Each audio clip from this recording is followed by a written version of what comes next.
So I grew up in a small town not far from here, which is in southeastern Arizona, about 2 hours from Tucson, 3 hours from Phoenix. So we're pretty remote. I'm a small town girl, so that was how I always wanted it. We're small town people and we know pretty much everybody, so. About 10 years ago, we realized that we needed to go to an electronic record.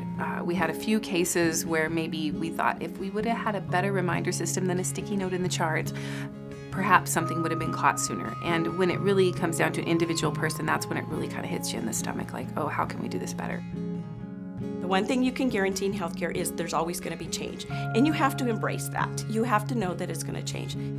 Dr. Romero and the other owners have taken a really strong forward stance on getting things done, and they've always been on the cutting edge. Let's get it out there, let's do better, but it's always for the same common goal, which is providing the best care for our patients.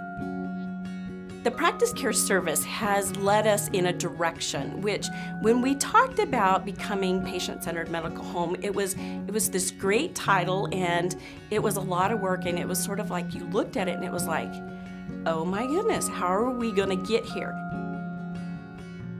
I think that practice care has given us the ability to hone in on the places that we need to work on improving, take that to our staff, explain to them why that's important.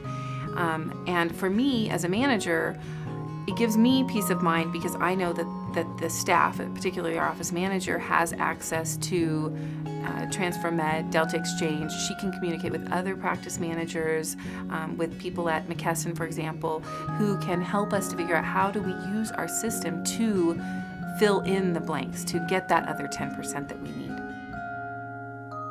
Being a physician and a mom is very hard to balance. So finding a way to be able to still be at their soccer games or their baseball games or volunteering in their classroom, it's really important to me. So our doctors and staff are able to balance their life through the tools that McKesson Practice Services has been able to offer us, and yet go home and be a mom and a grandma and a dad and all those wonderful things we want to be.